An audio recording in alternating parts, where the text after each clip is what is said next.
My parents stole the $68,000 my grandpa left me to fund my sister's dream, treated me like I didn't exist, but what I did next shattered their illusion. I, a 28-year-old male, grew up in Iowa. My dad worked in sales for a manufacturing company that made industrial equipment nobody thinks about until it breaks. He brought in decent money but nothing spectacular, enough for a 4-bedroom house with outdated appliances and a 2-car garage that could barely fit our aging Toyotas. Mom managed a small law office downtown, handling day-to-day operations for 3 attorneys who specialized in corporate law. She wore the same 5 outfits on rotation and complained about the partners' coffee habits more than she talked to me. On paper, we were a standard middle-class American family with a mortgage, 2 kids, and a Labrador retriever named Max, who was the only one who showed genuine enthusiasm when I walked in the room. I was always the quiet kid who flew under the radar. I pulled B's and C's without opening a textbook, was decent at basketball but never good enough to start, and spent most of my time gaming on a second-hand PC that I gradually upgraded with parts I bought mowing lawns and shoveling snow. My rig was a Frankenstein's monster, a case from a yard sale, a GPU from eBay, and RAM sticks from 3 different manufacturers, but I kept it running against all odds. I taught myself basic programming through YouTube tutorials and free courses, because nobody else was going to teach me. Nothing about me demanded attention, which became the defining characteristic of my childhood. I learned to cook my own meals by 12 because Mom was always too busy with Tina's appointments to make dinner. I figured out how to do my own laundry because my sports uniform would sit in the hamper for a week otherwise. Once, I broke my arm falling off my bike and sat in the ER waiting room alone for 3 hours because Dad was at Tina's speech therapy and couldn't leave. My sister Tina, a 26-year-old female, is 2 years younger and was born deaf. When my parents found out at her 3-month checkup, it was like a switch flipped in our house. Suddenly, everything, and I mean everything, revolved around Tina's hearing loss. My existence became a footnote in the family narrative. Keep it down, Cody. Tina needs to rest. We can't afford new sneakers this month, Cody. Tina's specialist appointment was expensive. Our neighborhood was cookie-cutter boring, but my buddy Danny from across the street kept me sane. We met in 2nd grade when his family moved in, and by 3rd grade, he was practically living at our house, or more accurately hanging out in the garage with me while my parents focused on Tina. Danny's family wasn't rich either, but his parents at least remembered he existed. His dad taught us both how to change a tire when we were 14, a skill my own father never bothered sharing with me. I built my first gaming rig at 14 with Danny. We spent an entire weekend putting it together after sourcing parts from Craigslist and discount sites. I scored a decent CPU when the local community college upgraded their computer lab, and Danny's older cousin gave us a graphics card that was obsolete for his CAG work but perfect for our needs. My parents didn't even notice I had a new computer for almost 2 weeks. That's how little they paid attention to what I was doing. When they finally did notice, my dad just asked if I'd wasted money on that video game junk again. Never mind that I was teaching myself a marketable skill that would eventually save me. The favoritism wasn't just subtle hints or slightly different treatment, it was blatant enough that even my teachers noticed. When I joined basketball in 5th grade, my parents showed up to exactly 2 games that entire season, the first one and the championship game we lost. Meanwhile, when Tina started in a deaf volleyball league in 7th grade, they never missed a single match. They'd reschedule work, cancel other plans, and even call in sick sometimes. The message was clear. Her activities mattered, mine didn't. My room wasn't even fully mine. During finals week of my junior year, they moved my gaming setup to the garage so Tina could use my bedroom as her study space, because she needed a quiet environment to focus. The irony of a deaf person needing quiet was completely lost on them. Danny helped me move everything, watching the whole scene play out. "Dude, your parents play favorites so hard it's embarrassing," he told me afterward. My mom would spend hours helping Tina with homework, researching the best learning techniques for deaf students, taking sign language classes, and driving her to specialized programs across the state. Me? Figure it out yourself, Cody. You need to learn independence. That was code for, we don't have time or energy for you. You get the picture. Now, don't get me wrong, I liked my sister. Tina was never the villain. She was just a kid like me who didn't ask for any of this. She was smart, determined, and honestly pretty funny when she wanted to be. The problem was never Tina herself, it was how my parents weaponized her needs against me. They used her disability as an excuse to give her everything while giving me nothing when they could have supported both of us. Senior year, I got my first real job at a local electronics store. The pay was garbage, but the employee discount let me upgrade my rig for cheap. More importantly, I had money that wasn't controlled by my parents. I stashed every cent I could in a savings account Danny's mom helped me open, though the amount seemed pathetically small compared to what I'd need for college. My grandfather, my dad's father, was the only adult in the family who actually saw me as a person worth investing in. Grandpa Joe had worked construction his whole life, built his own house with his bare hands in the 70s, and had the calloused hands to prove it. He'd take me fishing at a little lake about an hour outside of town, teaching me how to change the oil in a car, fix a leaky faucet, and all those practical skills my dad never bothered with. Most importantly, he actually listened when I talked about wanting to design video games. He didn't dismiss it as a waste of time like my parents did. "You've got a good head for problem solving, Cody," he'd tell me while we were waiting for fish to bite, his tackle box organized with a precision that would make Marie Kondo proud. "Those games you're always playing? They're built by people not much different from you. No reason you couldn't do that too if you put your mind to it." Every Christmas he'd slip me a $50 bill. Not much, but it was reliably the only gift I'd get that wasn't socks or a generic t-shirt. More than once I caught him arguing with my dad about how they treated me. "The boy needs support, John, not just a roof," I overheard once before Dad changed the subject. When Grandpa Joe died during my junior year from heart failure, I felt like I'd lost my only real advocate in the family. What I didn't expect was what came next. At the will reading, everyone was shocked when the lawyer announced, "To my grandson Michael, I leave $68,000 in a trust for his college education." My parents' faces went from grief to shock to something that looked almost like resentment in the span of about 5 seconds. For once in my life, I had a way forward that wasn't dependent on my parents' whims. A computer science degree at State University was suddenly within reach without crushing debt. The catch was that the trust named my parents as trustees. Not ideal, but I never imagined they'd stoop so low as to take what was explicitly left for me. In retrospect, I was naive for not seeing the warning signs. I spent my senior year researching computer science programs, focusing on schools with strong game development tracks. I got accepted to the State University's CS program, which had connections to several gaming studios for internships. When I told my parents, my dad just grunted and said we'd talk about finances later. I thought he was just being his usual self, uninterested in my achievements. A week before graduation, my parents invited my Aunt Susan, Dad's sister, and her husband for dinner. A perfect time to discuss college plans, I thought. I'd already been accepted, had roommate options lined up, and just needed to send in the housing deposit. I remember ironing my one decent button-up shirt for the occasion, thinking this was finally when things would turn around. What an idiot I was. "We need to discuss your college situation," my dad said, putting down his fork halfway through a particularly awkward dinner. "Yeah, I already got the housing forms. Just need to send the deposit by next Friday," I replied, thinking this was finally happening. My mom looked at my dad, who cleared his throat and delivered the line that would end our relationship. "Yeah, about that. We had to use that money for Tina's special education programs and to set up her college fund." The table went silent. My world collapsed in real time. I remember feeling like someone had replaced all my blood with ice water.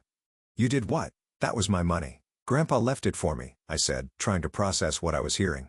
"The trust gave us discretion as trustees," my dad said coldly, like he was discussing a business transaction rather than stealing his son's future. "Tina's education at Brighton Academy for the Deaf gives her better opportunities. You can get loans for community college." Aunt Susan looked like someone hit her with a Windows XP error screen. "You spent it all, John? Your father specifically left that for Cody's education. Tina needed it more," my mom snapped, showing more emotion defending their decision than she'd shown toward me in years. "Do you know how expensive deaf education is? Cody is perfectly capable of supporting himself." "You're not parents," I said, standing up. "You're investors who decided early on that I wasn't worth the effort." "Well, congratulations. You've lost me as a son." I walked out, went to my room and packed everything I could fit in my car.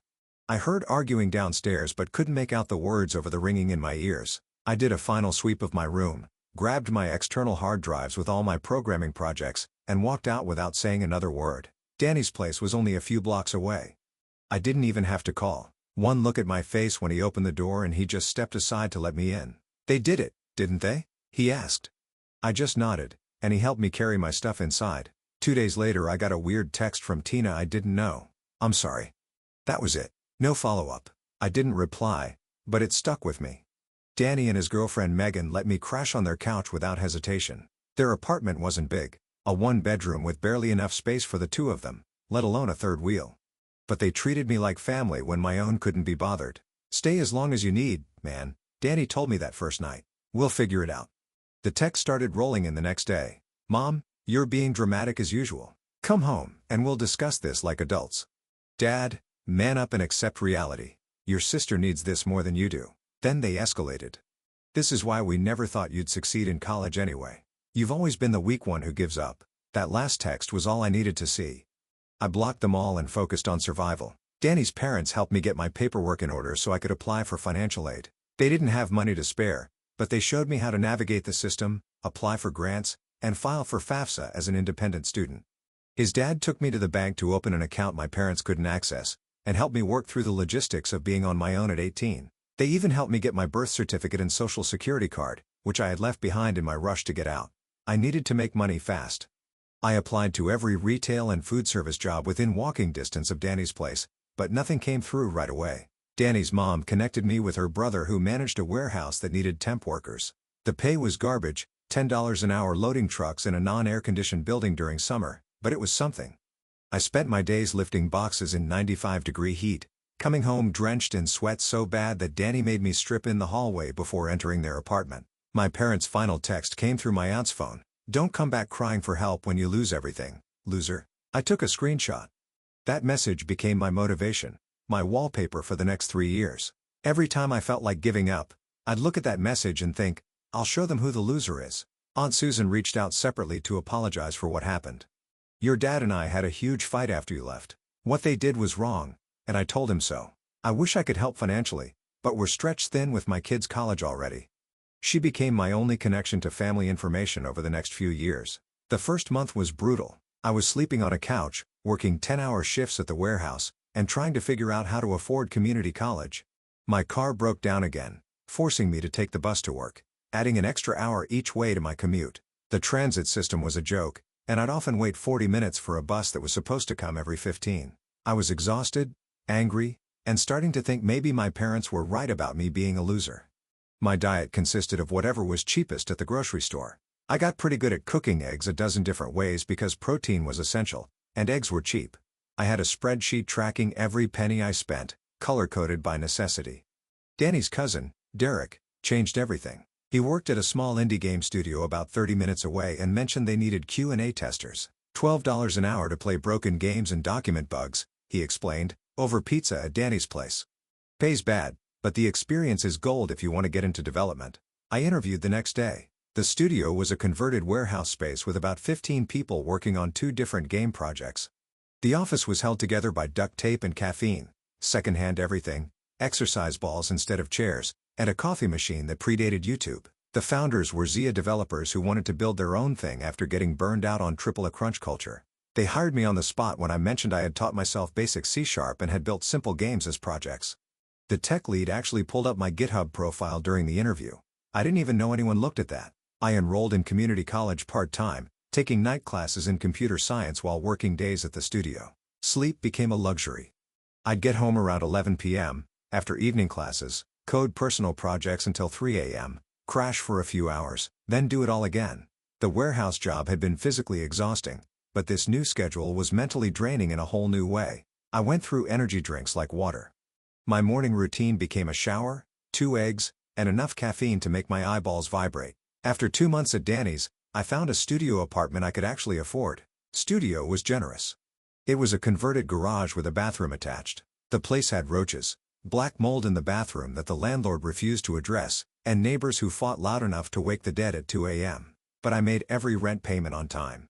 I furnished the place with items from Goodwill, Facebook Marketplace, and occasionally the curb on garbage day. My bed was a mattress on the floor, my desk was an old door laid across 2 filing cabinets, and my kitchen table was a plastic storage bin turned upside down. 6 months into this new life, Danny had an idea that would change everything.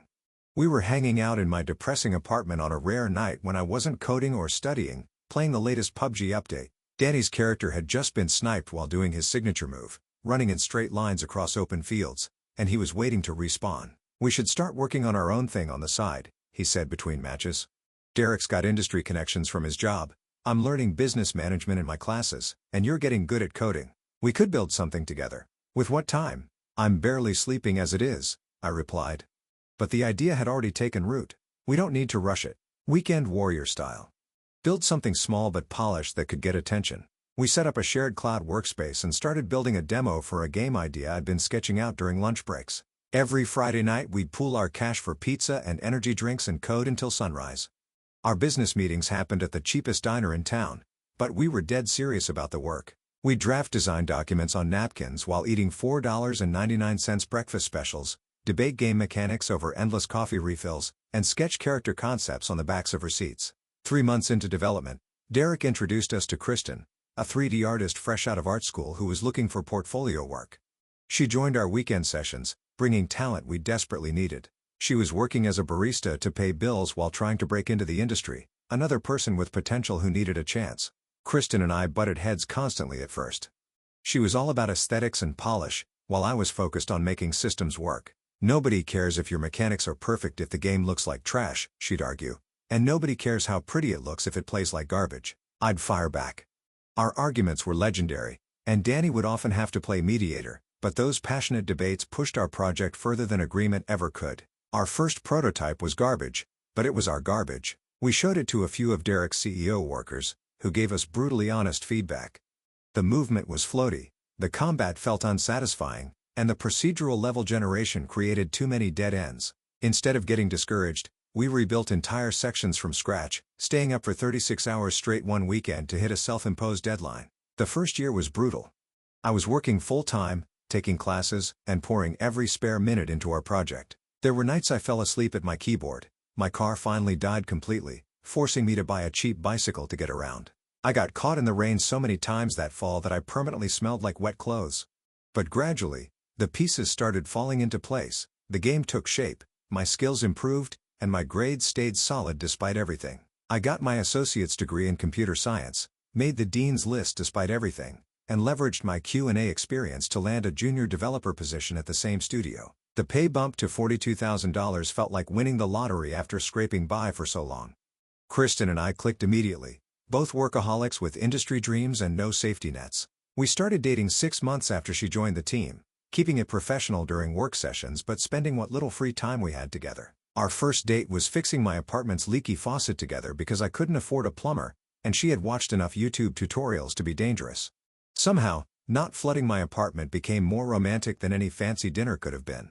"You code like someone's chasing you," she told me once, while watching me work through a particularly nasty bug in our game. She wasn't wrong. I was running from the future my parents had planned for me, where I amounted to nothing. Our project started gaining traction in indie forums. We created a basic demo that showcased our core gameplay mechanics, a roguelike with a twist on traditional progression systems. Derek leveraged his industry contacts to get us feedback from professional developers. The notes were harsh but constructive, focusing on our combat system and level generation. One senior developer from a major studio spent 3 hours on a video call with us, breaking down everything from our animation timing to our UI flow. Working out of my apartment became impossible as our team expanded, so we converted Danny's garage into a makeshift studio. His parents were supportive, even running an extra internet line out there for us. We set up 3 workstations with second-hand monitors and computers, decorated the walls with concept art and whiteboards for tracking bugs. Our server was literally a desktop under a desk with a paper sign that read "kick equal to your fired" taped to it. We installed an old window AC unit that made noise like a dying whale but kept the temperature just below actual oven during summer. We hit roadblocks constantly. Our first attempt at securing development funding failed miserably. The investor took one look at our operation and decided we weren't serious enough. The game engine we chose initially couldn't handle what we were trying to build, forcing us to pivot to a different technology stack. 6 months in, Danny and I had a massive fight about the business direction that nearly ended the project and our friendship. He wanted to target casual mobile gamers for quick revenue while I was adamant about building something with depth for PC. We didn't speak for 3 days until Kristen locked us in the garage together with a whiteboard and refused to let us out until we had a plan both of us could live with. Through it all, we kept grinding.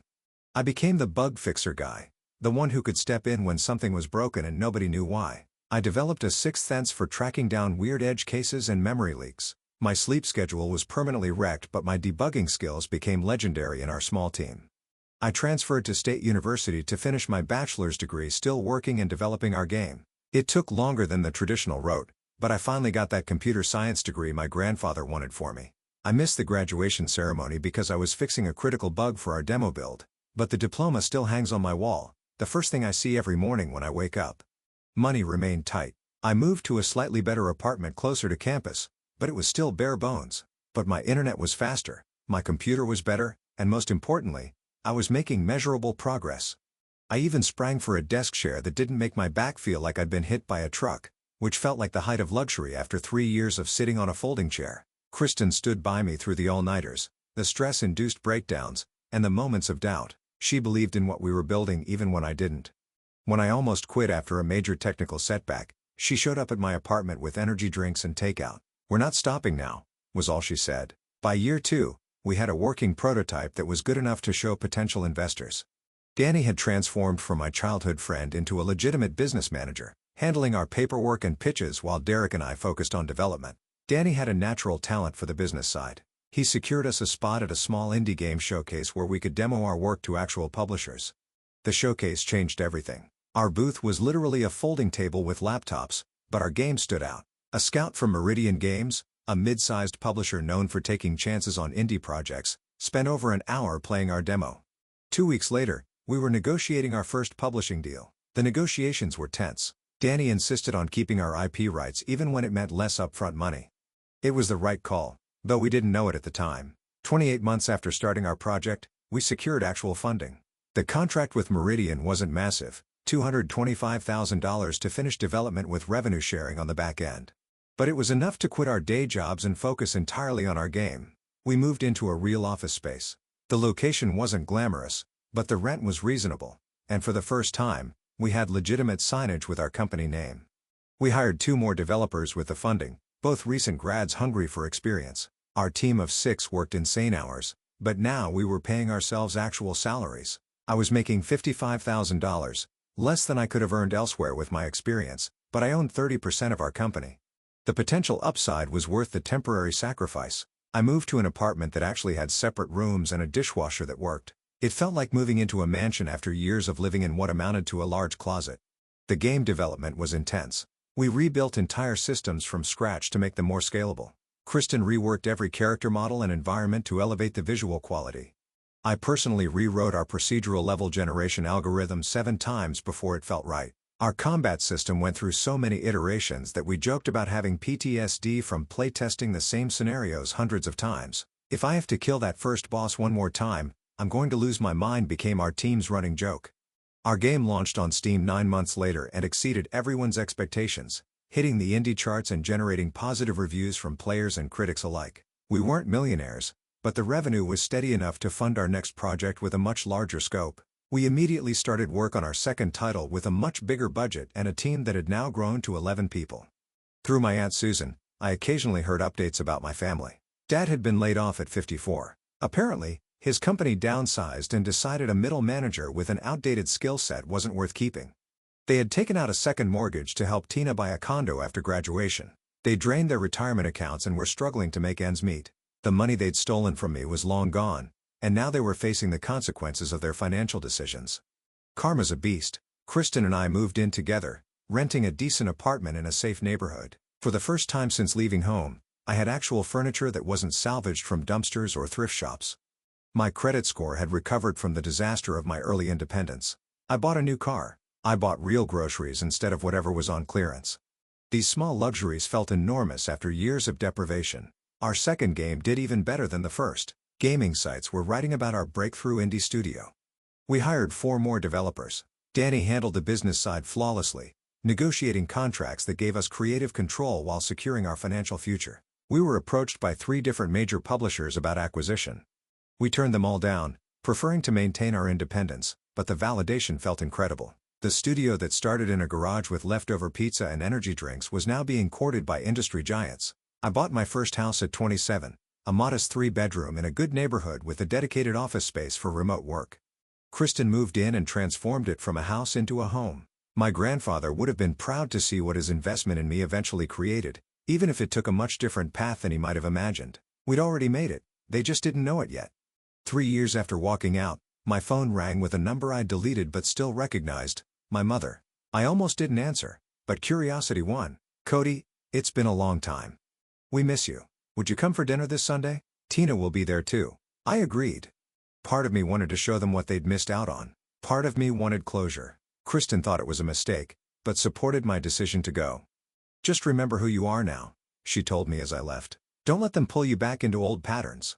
I drove to my childhood home in my new car, immediately noticing the peeling paint and overgrown lawn.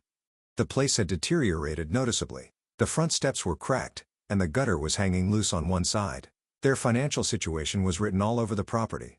The garage door was dented in a way it hadn't been when I lived there, and Dad's prized Weber grill was missing from the deck. My mom hugged me awkwardly at the door. My dad nodded from his recliner, looking older and thinner than I remembered. Tina was already there, signing rapidly with them. She gave me a genuine smile when I walked in. At least there was that. Dinner was awkward small talk. How's work? Fine. How's your apartment? It's a house now, actually. Finally, over coffee and store-brand cookies, my dad cleared his throat. Son, we've hit a rough patch. The bank is threatening foreclosure. I've been struggling to find good work since the layoff. We thought maybe you could help us out, just until I find a new position. I took a sip of coffee to hide my smile. How much are you behind? My dad looked relieved that I was asking. About $28,000, plus some credit card debt from helping Tina with her expenses. I sat down my mug carefully, wanting to savor this moment. So, you stole $68,000 that my grandfather left specifically for my education. You told me I wasn't worth investing in. You made me sleep on a couch and work warehouse jobs instead of going to college, and now that you're facing consequences, you want me to bail you out? My mom's face hardened. We raised you, the bare minimum required by law, I cut in. You gave her everything and me nothing. And now you want my help? To my surprise, Tina spoke up. They're wrong, Cody. I didn't know about the trust fund until last year. They should have never taken what Grandpa left you. My parents looked stunned at her betrayal. Mom started to sign something rapidly, but Tina shook her head and continued speaking, signing simultaneously. What they did to you was wrong. I didn't see it growing up, but looking back, it was obvious. I'm sorry I was part of it, even unknowingly. I owe you nothing, I said firmly, addressing my parents. You made it clear where I stood in this family. The backup, the afterthought, the investment not worth making. Well, now I'm successful despite you, and you're asking for handouts. We're still your parents, my dad said, desperation creeping into his voice. Family helps family. Family doesn't steal from family, I replied. You weren't my family when I needed you. Danny's parents were more my family than you ever were. My team at work is more my family than you. I stood up to leave. Tina followed me to the door. I'd like to stay in touch, she said, without them involved. I gave her a nod and walked out, feeling lighter than I had in years. The weight of seeking their approval was finally gone. That was 2 years ago. My parents lost the house. Dad works at a hardware store, making a third of his former salary. Mom found a part-time receptionist position. They've sent more desperate messages about medical bills and rent through flying monkeys, mutual acquaintances and distant relatives who just happen to mention my parents' struggles. I haven't responded. Tina visits every few months. She's building her own life, independent of our parents. She got a better job in marketing and is taking classes to expand her skills. We're slowly developing the sibling relationship we never had growing up. It turns out she's pretty cool when she's not being used as a weapon against me. She's even helped us test our games for deaf accessibility features. Our studio was acquired last year by one of the major publishers on our terms, with guaranteed creative independence and significant earnouts. We kept our core team intact and maintained control of our development process, conditions that were non-negotiable for us. The corporate suits weren't thrilled, but our track record spoke for itself. We're working on our third title with a full team of 20 people now, including 3 other developers who were in similar starting from zero situations. Kristen and I are expecting our first child. We found out it's a boy last month. We're naming him Joseph, after my grandfather. After the whole thing, I realized one thing. The real revenge is watching the people who hurt you need something only you can provide and walking away. It's building a life so good that their absence improves it rather than diminishes it. Some cycles are meant to be broken.